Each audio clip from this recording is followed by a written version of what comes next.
Pearce, and many nurses, graduate nurses and midwives who have started last month as part of our significant investment in New South Wales health across our state. And Emma Perrottet, is that right? Yes, it is. Emma Perrottet will be speaking as well in terms of her experience and many of the nurses who will be starting at this most important time for our state.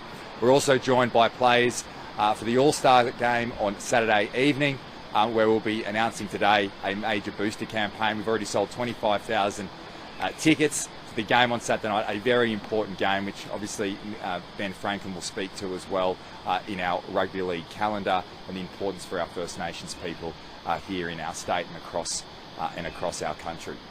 But today we're announcing and introducing some of our graduate nurses and midwives. We've invested, there'll be 2,800 starting.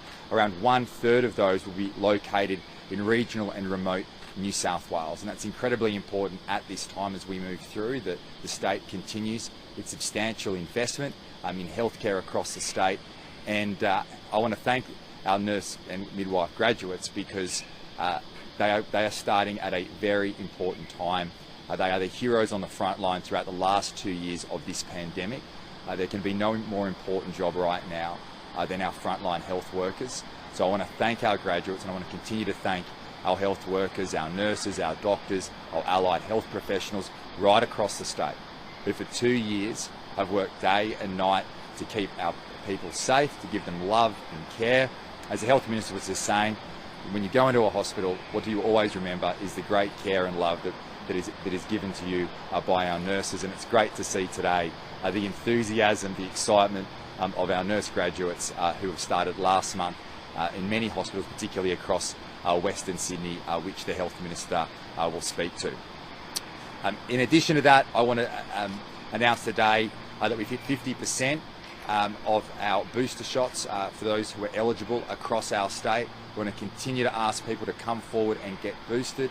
We're announcing a campaign today that at this game here on Saturday night, between 4 and 8, we'll have a booster clinic set up for people to walk through. If you're eligible for a booster shot, if it's been 3 months since your second dose vaccination, or alternatively 4 to 6 weeks since you've had COVID, please come forward and get your booster shot. We'll also be providing over the next month, every weekend, walk-in appointments at any of our 40 centres.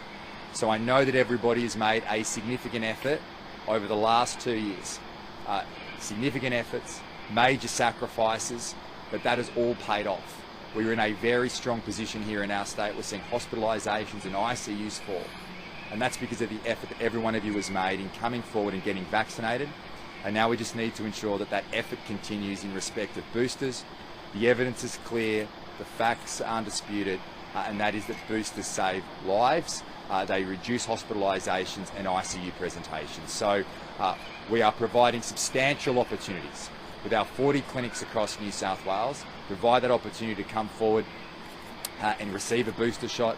And obviously as well, you can make those appointments to your GP and your pharmacist, but we have to keep this sustained effort going. I want to thank everybody for the efforts they've made, particularly over the last 2 years, but we've just got to keep going and move through over this next period of time. We know that boosters keep you, your friends and your family safe.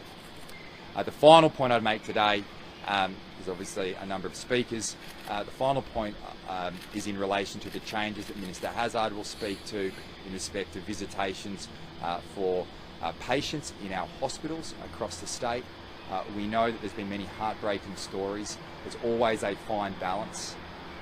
We have to be cautious given the high risk setting of our hospitals, but ultimately as well we want to make sure that compassion is the major focus as we move through. And we want, in those circumstances where we have patients at the end of life, that their carers, that their loved ones are there for those obviously very special moments. I want to thank the Health Minister, but particularly the health teams, because we know our health teams across our state have been under stress. Everyone has always wanted to do what is right. There's always a fine balance. We have to balance compassion with caution in what is a high-risk setting. We want to make sure that people are protected in our hospital system, but ultimately as well, we need to have the compassion for people right across our state. And I think learning from some of those heartbreaking stories and listening to those stories over the course of the last few days. I appreciate the change and the direction that and the new guidelines that are being issued by the Health Minister today, and I know that will make a real difference to provide support for those people who are coming to the end of life, ensuring that they have their friends, their carers and their family around them. I'm now going to pass to Minister Hazzard to speak in a bit more detail in relation to the booster shot campaign. Our wonderful nurses that are have just commenced working in our hospitals right across our state. Then Dr. Kerry Chant will give a public health update. Susan Pearce will provide an update in relation to the health system here in New South Wales. Then we'll hear from Minister Franklin in relation to the importance of this game and the importance of the booster shot campaign right across our state. And then Emma will speak as well in relation to the excitement that she has in commencing in our health system here in New South Wales. Thank you.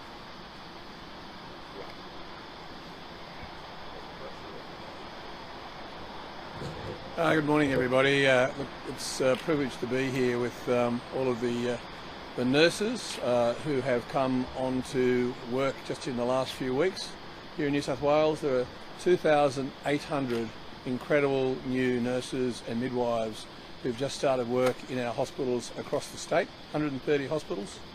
Of those 2,800, there is about 1,200. So between 33% to 40% of all of those staff are going to work in our regions.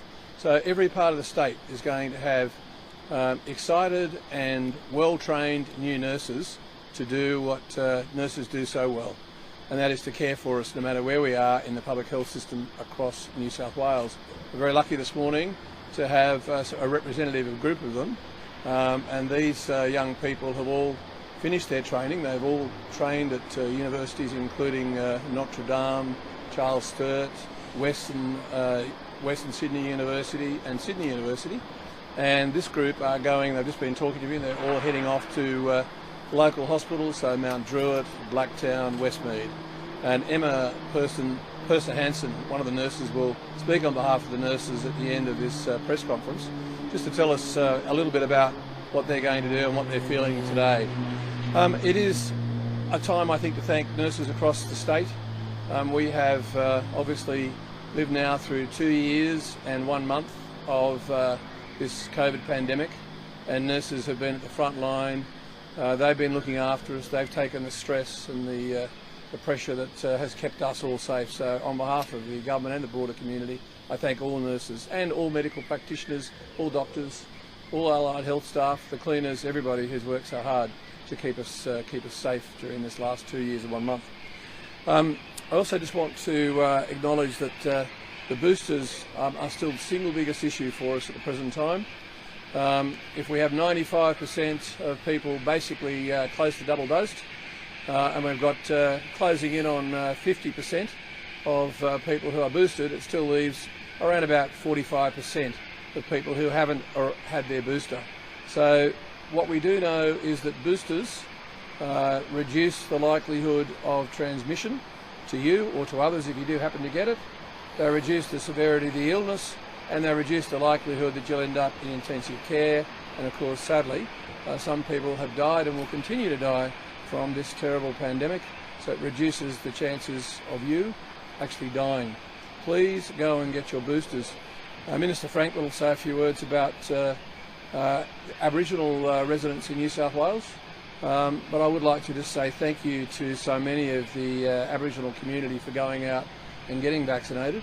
Overall, it's in the mid-80% now of people who've been vaccinated, but of course we do have some pockets, some communities where social media is still putting people off, Aboriginal people and non-Aboriginal people, from having the boosters. Can I just tell you, ignore the social media. It is next to useless. Listen to the science. Go and get boosted. It will save your life and probably save family members' lives as well. Just do it. Get boosted. Hospital visitations.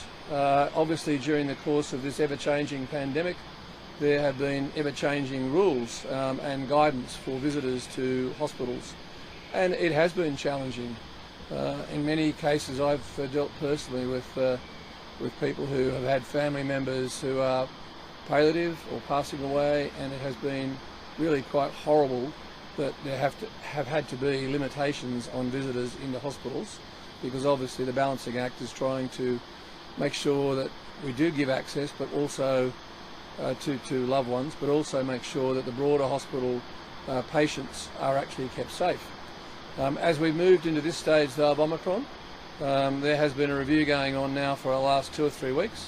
There have been some changes actually in the last 2 or 3 weeks already, but new guidance was completed yesterday by Health. They worked with a number of different groups, including representative patient groups and medical groups, to agree on a set of guidelines, and those guidelines are being distributed today to the entire health system. But I would say this, first and foremost, as I've stressed to the health system, and I'm sure the nurses and doctors and nurses know this, but sometimes it's a little difficult, care and compassion should always be the overriding guide. But of course that care and compassion, it has to extend to the immediate patient who a visitor wants to see, but also care and compassion to the broader hospital community to keep them safe. So there's a balancing act here, but I'm satisfied that the new guidelines being issued today to the 400 health facilities and the 170,000 health staff across the state are as good as they can be for this moment. I'm not saying that there might not be further changes along the way, there might have to be. And I also emphasise that in particular areas there might be a higher rate of transmission of COVID, and in those areas hospital staff, the clinicians, the doctors and the nurses will have to apply their professional judgment to those particular issues. So it will vary in some occasions, in some areas. But overall, there's very clear guidelines now that, for example, if there's somebody who is sadly at the end of their life, or in palliative care, that everything should be done to try and ensure that those individuals do have their family members, their friends, able to see them. And of course, women giving birth, women going through that amazing process of new life will certainly be able to have their partners with them. But again, those are issues which each hospital will work through. The final comment I just want to make more broadly is that the health system is standing up again to this pandemic. It continues to hold fast in terms of making sure that our hospitals are there for patients and caring for patients. But I am absolutely delighted to be able to tell you that only a few weeks ago we had 6,300 staff furloughed. They were either having COVID, that is suffering from COVID, or they were close contacts. The latest advice I've had is that now those numbers have dropped to just over 2,000, about 2,200 as at today. So we certainly are seeing a little less pressure on our health system, and that's to be something to be very thankful for, and I am very thankful for it. At the end of the various presentations today, we'll hear from Emma Persa-Hansen, who is one of the new young nurses that is representative of the 2,800 nurses, and she just said to me there's a lot of excitement. I think the expression was hell yeah. She's very excited and they're all very excited, so hopefully she'll be able to give us a little insight into how they're all feeling as they've started their first few weeks on the job. Thank you.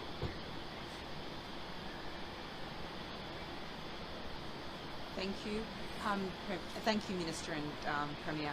It is actually pleasing to see the case numbers come down in our hospital system. We've got 1,795 people in hospital, including 121 people in ICU, of whom 55 are ventilated, and we're hoping to see those numbers come down further over coming days to weeks. In terms of our positive tests, we've had 10,130 positive tests returned, including 5,824 positive rapid antigen tests and 4,306 positive PCR tests. The PCR tests, the 4,306 positive PCR tests, were returned from 32,167 PCR tests. Can I thank the community for continuing to engage with both rapid antigen testing and also PCR testing.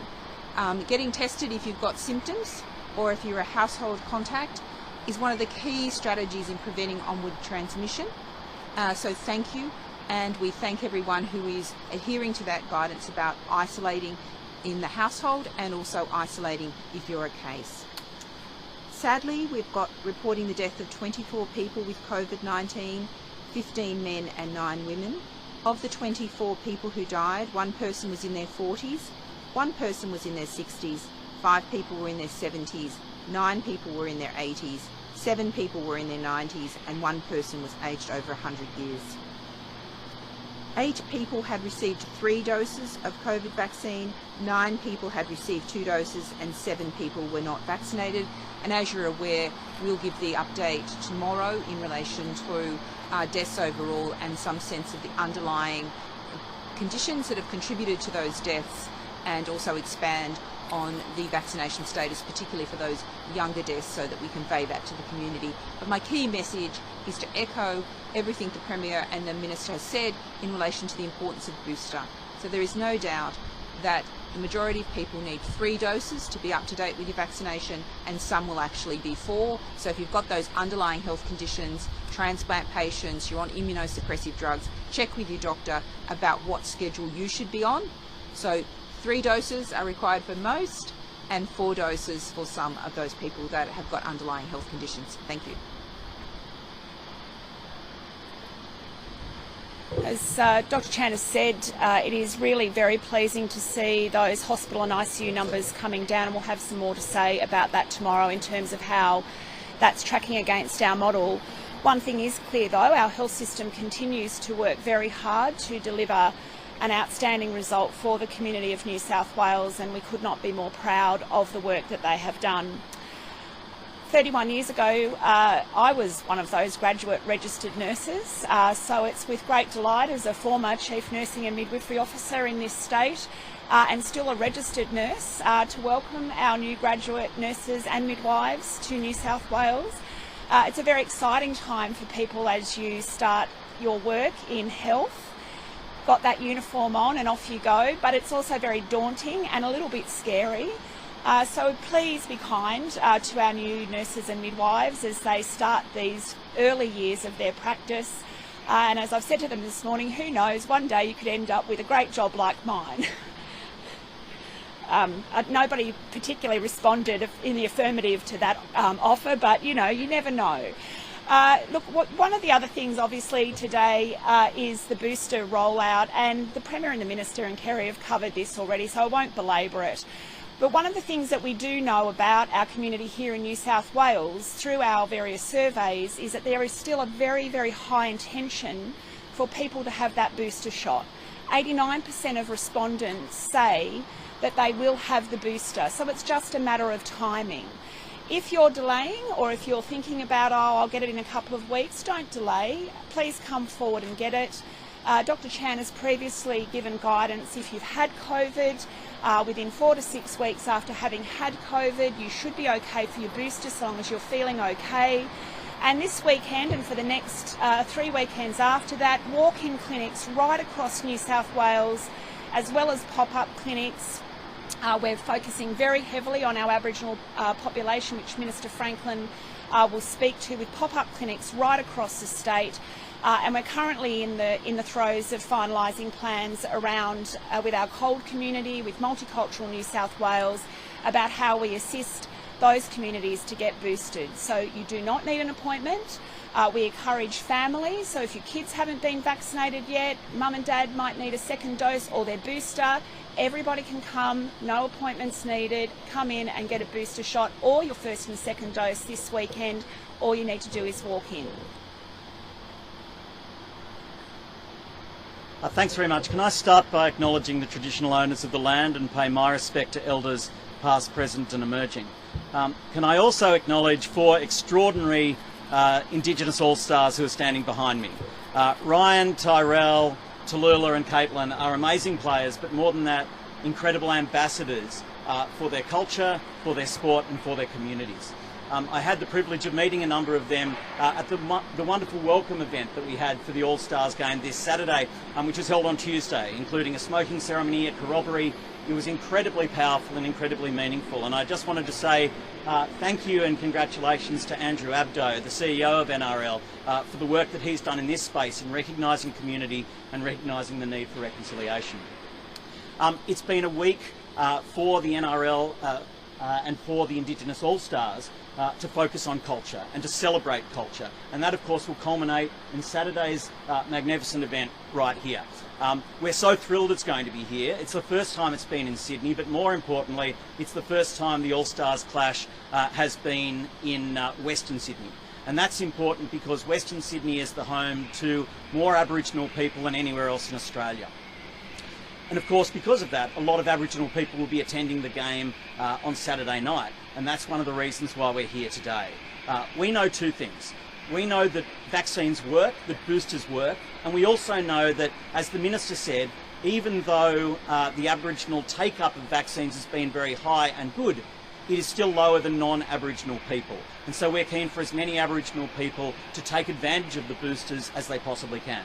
That's why we're so excited that there's a booster hub, a pop-up hub, here from 4 till 8 on Saturday afternoon. It's free, it's walk-in. As Susan and Kerry have said, there is nothing more important than protecting yourself, your loved ones, your families and your community, which we know is all important. So please come along on Saturday night. There's already 25,000 tickets that have been sold. And if you do come along, you haven't had your booster, grab your booster, because there's nothing more important than keeping your clan protected. Thank you. Hello, my name is Emma. I'm here representing Western Sydney Local Health District. So I have just been working in emergency at Westmead Public Hospital. And I just wanted to say that I'm so proud of everybody for standing up and stepping forward to start our new graduate program early, to support our local community and also to support all of our colleagues, all the doctors, the nurses and all of the medical professionals. I'm very excited to be starting my new graduate program, and yes, I'm very excited. I just wanted to say, please go and get your booster shot. It's not only going to protect me, it's going to protect all of the nurses, it's going to protect all of the healthcare professionals, and it will also protect all of the community as well and everyone around you. So, yeah, please get vaccinated.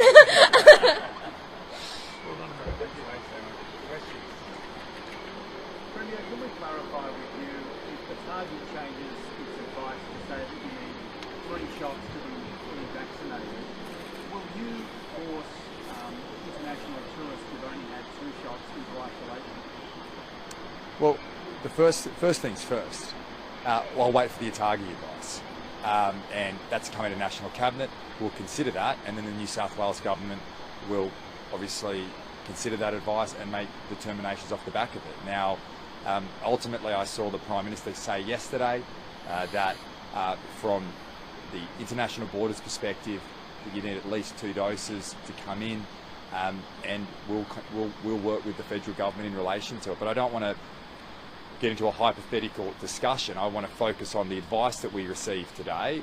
I will consider that advice, and then our government will meet to make a determination in relation to how that advice would be rolled out in a range of settings that we currently have in place. Now, there are different settings in different states where that ATAGI advice might make certain changes, but I haven't seen the advice, and until I do, it would be inappropriate for me to preempt what our government's decision would be.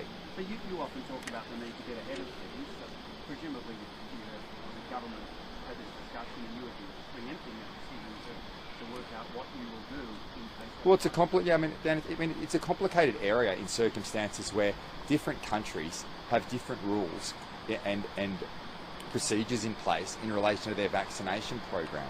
Now, what we have said is that we've ensured that those people coming into our country during the pandemic have 2 doses of the vaccination, and if people are unvaccinated, they need to go through a hotel quarantine system.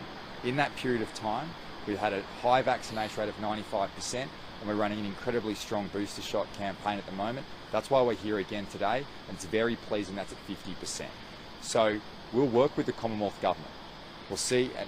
I've always believed it's in the best interest of the country if we can find unity in relation to some of these positions, but I'll consider that advice today. I'll seek the advice of our Health Minister and our health teams, and then we'll make a call in relation to how we'll apply that advice across the state. But the spirit and the intent of the decisions that we'll make will be in line with the ATAGI advice. With the borders open in 11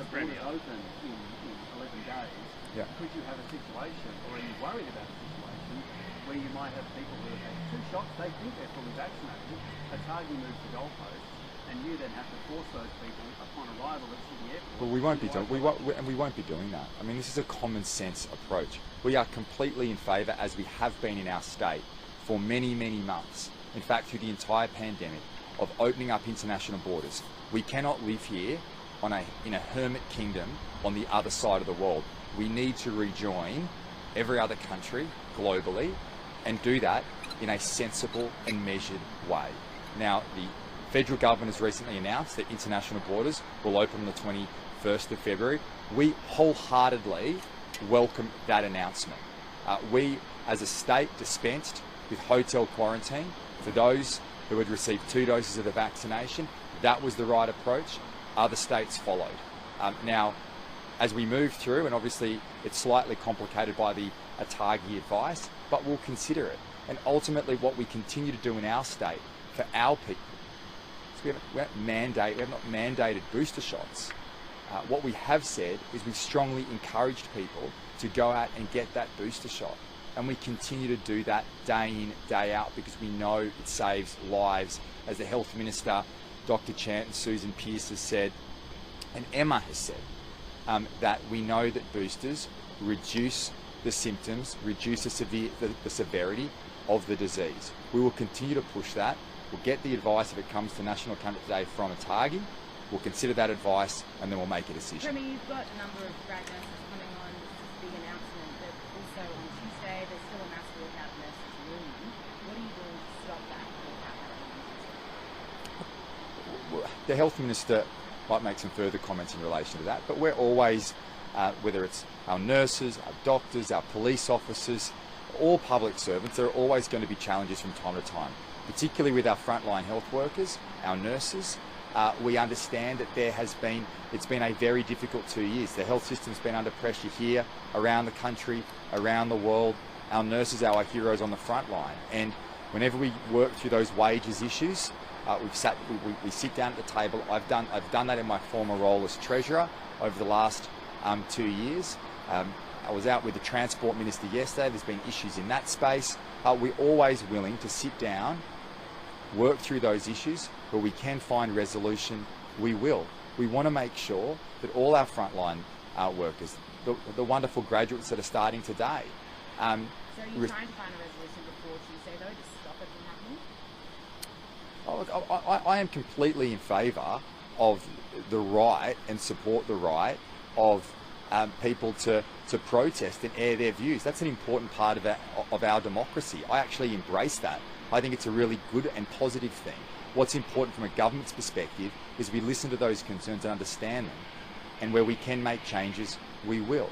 Now, I know that the Health Minister has had numerous discussions in relation to the unions. And since becoming Premier, I've also sat down with the Health Minister and the unions in relation to some of their issues. Now, we're never going to be able to resolve all issues. We accept that. But where we can find common ground and we can achieve outcomes together, we will do that. And that's my commitment as Premier.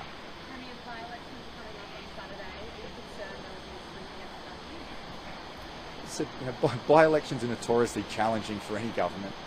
By-elections will be by-elections. We're focused on getting on with the job and the issues that matter to people across our state. And I know that mums and dads around New South Wales are focused on the cost of living, household budgets, being in work, their healthcare. That's exactly what this government is focused on day in, day out, and will continue to do so through the by-elections. We've got some very good candidates replacing some very long-time serving members, with former Premier Gladys Berejiklian, former Deputy Premier John Barilaro, and the former Transport Minister Andrew Constance. They've served their communities incredibly well for a long time, and I know that those candidates who are putting their hands up for the Liberals and Nationals will serve their communities well if they're elected on Saturday. Premier, this week we haven't seen you dedicate much time to campaigning alongside those candidates. Are you taking voters for granted in those very settings? My job is to represent everybody across New South Wales and work hard in the middle of a pandemic to get our state through. It would be completely inappropriate for me to be focusing too much of my time campaigning and not enough time governing for the people of our state. That's what I'm focused on. I was able to visit Bega, had the time to visit Bega last week and to visit Cooma in Monero and meet with a candidate and meet with local business owners. I've been out to Strathfield, been out to Willoughby. I'll drop into Willoughby today. But ultimately, as Premier of the state, my job every day is to focus on getting our people through this pandemic, ensuring that when we get to the 27th of February, we continue to lift restrictions and move through. That's my focus, and that's what I should be doing as Premier of New South Wales. You run the risk of being plunged. You run the risk of being plunged further into minority this weekend, though. At the last election, Gladys Berejiklian said she would not work with the shooters and rely on their vote. Will you rely on the vote of the shooters' party? We've been a minority government for the entire term, and we've navigated legislation through the Parliament in the best interest of the people of our state. Since becoming Premier, I've always had an open door to members from whatever political persuasion they come from. And I've met with many. I've met with members... At the last election, you likened the shooters to the National Rifle Association. Do you still hold those views? Look, I've had concerns with the shooters in the past, but ultimately, if the shooters or the Labor Party or the Greens or any crossbench party has genuine concerns that can be resolved, I will work with them. I've said that from the outset of my premiership. I made that very clear to all members of the crossbench in mid to late last year. And I've met with numerous members, whether that's independents in relation to water issues, whether that's local members right across the state in respect of their concerns. So my job, ban on the shooters is out the door under your government. Well, I think you're conflating two issues. What I'm focused on is that there are legitimate concerns from local members and from members in the upper house in relation to matters that they would like to raise. I will meet with them. I've said that from the outset of my premiership, and I will continue to do that. And whether that's independent members in the lower house, whether that's... I was out in Coonamble with Minister Franklin last week, working through a whole range of issues. And the local member there is not a member of the Liberals and Nationals, but I met with him and he raised issues that were of a concern to his electorate. It would only be appropriate for me, as Premier of the state, to meet with local members, as I've always said from the outset. Sorry, Premier, that wasn't the question though. The question was about relying on their votes in the House. But we haven't... I can't see a reason why we would. That's a separate issue. I'm saying that you're conflating two issues. No, the questions were about relying on the votes of the shooters in the House. No. We've got a very good relationship with independents on the crossbench. We've worked throughout this entire term of government with those members in the lower house to navigate legislation in the best interest of the people of New South Wales. We won't always agree on legislation. I accept that, but ultimately working together will get more done. But no, it's not about relying on those members for votes. We've had a constructive relationship with the crossbench in the lower house through the entire term in government, and as my time as Premier, I've continued that relationship and will do so going forward. And what I will say about those members is that they have been incredibly constructive too, because they know the importance of stable government, particularly when a government is in a minority situation, that you have a stable parliament. Stable parliament leads to stable policy decisions, which leads to better outcomes for the people of our state. But I'll work with... My door is always open. I've said that from the outset. And there are a number of issues across the board that independent members have raised. Members of One Nation have raised with me last year on a whole range of policies that I'll consider, and if there is merit, we will deliver. What we shouldn't have is just an outright rejection of people's ideas, members of Parliament's ideas, simply because they come from a certain political persuasion. Premier, the Auditor General another statement report calling out Treasury's attempts to hinder her investigation into the party. You were the Treasurer at the time. What responsibility do you take for Treasury's attempts to slime you personally? Well, look, I haven't read the report. You haven't read the report? No, it came out yesterday. I haven't had the opportunity to read the report yet. Time is limited. I will read the report. And the reality is, if there are areas... The Auditor General plays an important role in providing insights to governments in relation to decision-making and approaches, and where systems can be improved, if Treasury can improve their processes in relation to the provision of information to the Auditor General, then of course we take that on board and it should be improved. And I would expect that to occur. Just like when every Auditor General report comes out and they're generally scathing on government, that's just the nature of the reporting. What's important is that the government considers it, the relevant minister focuses on it and ensures that within the public service changes that need to be made in relation to a whole range of areas are taken on board and adopted. And that's what my expectation would be. I mean, if you describe it as late, unsophisticated, inaccurate forecasting treasury, this is all I use as treasurer. I mean, this is pretty serious stuff here, and you've had to inject $5 billion into this to get her to sign off on it. How can you guarantee that that money's not going to go down to... Oh, well, it won't. It won't. That's just another scare campaign from the Labor Party. Let's take this back a step.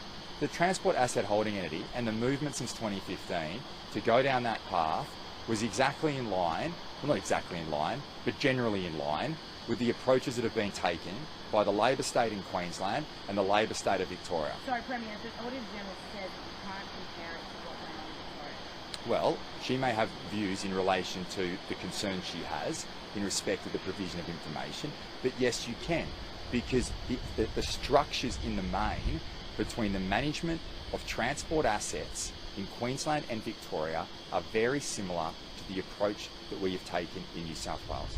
Except the concern in relation to forecasting, in relation to how much funding needs to be required, that adjustment was made. Taking a step back, the facts are very clear, and that is that the Auditor General provided an unqualified account in relation to Treasury's position on the Transport Asset Holding Entity. They are facts. If there are issues in relation to the engagement with New South Wales Treasury during that process, where we all know that there were concerns and difference of opinions between Transport for New South Wales and Treasury in reaching that final determination that then led to engagement with the Auditor General, then we will take that on board and improve those processes. I want to make sure that all areas of the New South Wales Government, in their dealings with the Auditor General, provide advice in an accurate and in a timely manner. We're not always going to agree, but ultimately we need to be in a situation where our public service here in our state has a strong relationship with the Auditor General.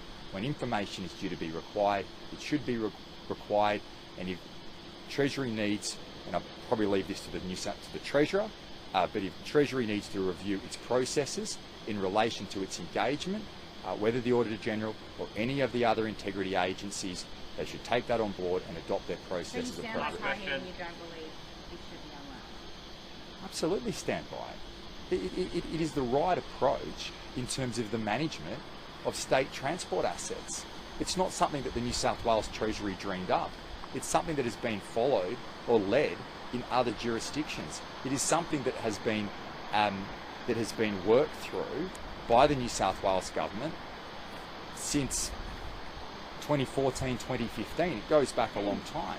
It's a complex area in the transformation that has occurred into the establishment of state-owned corporation, but ultimately it's the right approach. But if there are issues along the way, they need to be ironed out. And my expectation is the major concerns that come through the Auditor General's report, which I'll read, but in terms of the advice that I have received to date, is in line with the approach and the engagement between New South Wales Treasury and the Audit Office. Now, if that needs to be improved, it will. Regarding the hospital industry, Yeah. what's actually changed? Because wasn't there a level of flexibility previously, and doctors and hospital administrators could use their professional judgment? Yeah, Brad will provide.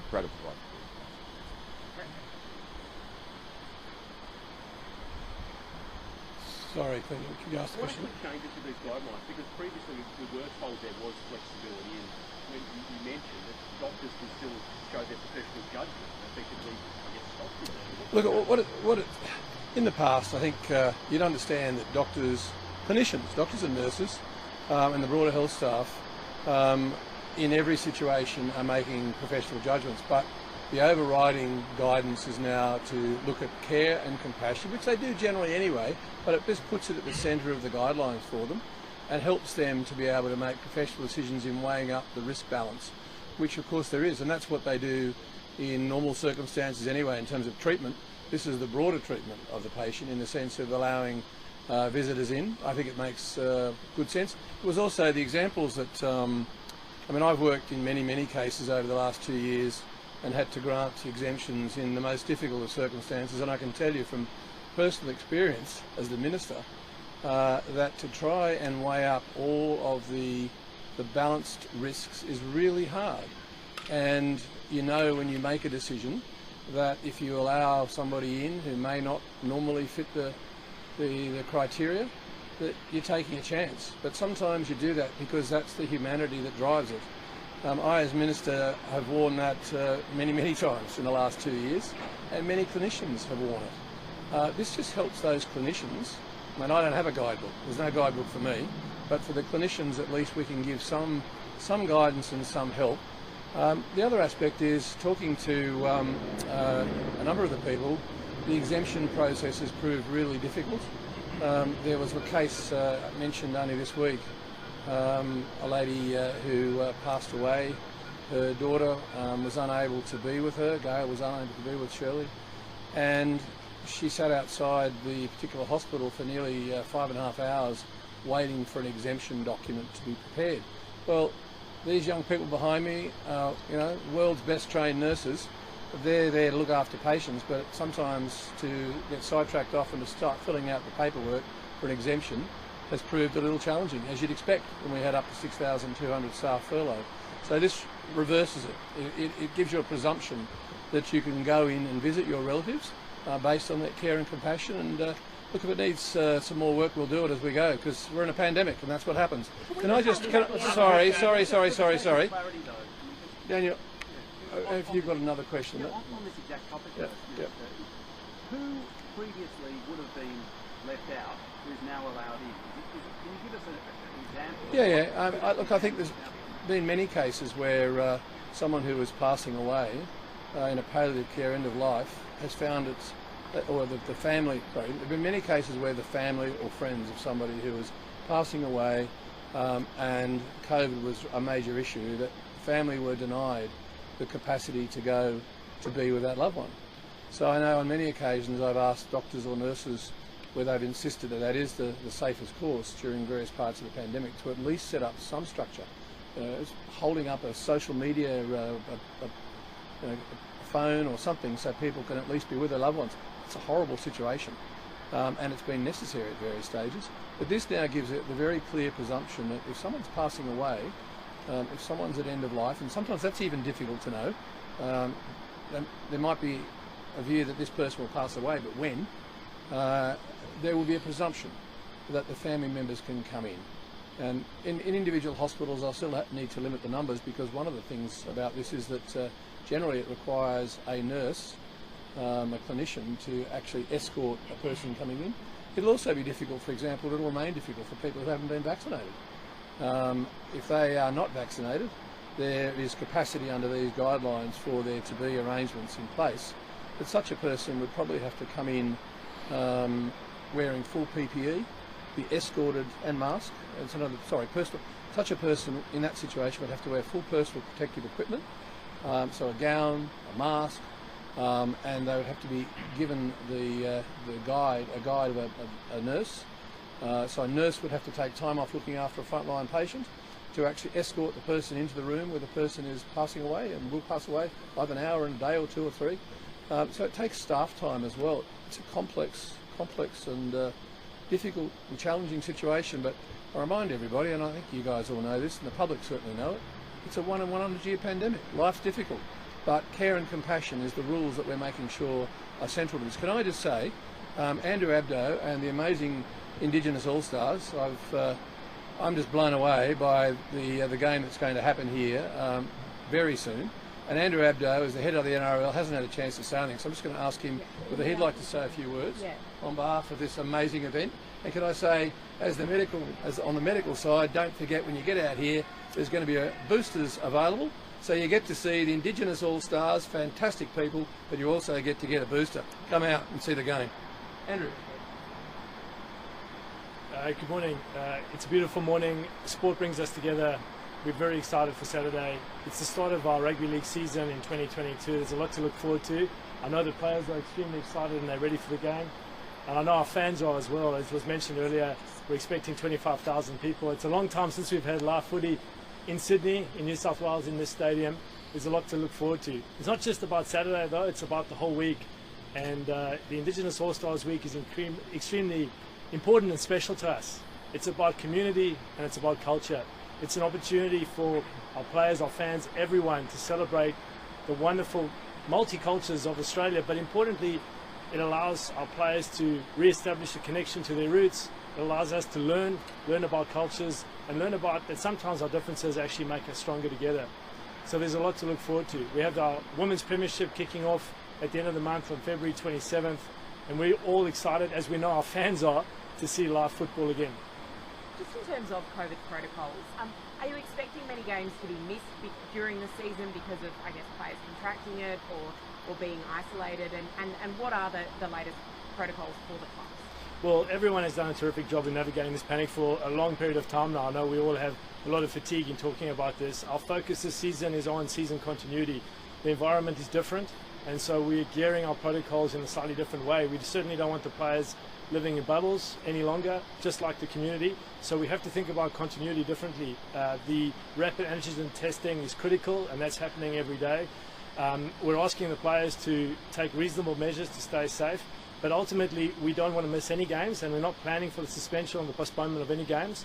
So we've had to think out of the box, and we've had to think about squad depth, the amount of players and teams that travel, and how we adjust our protocols to ensure that we play all games as planned.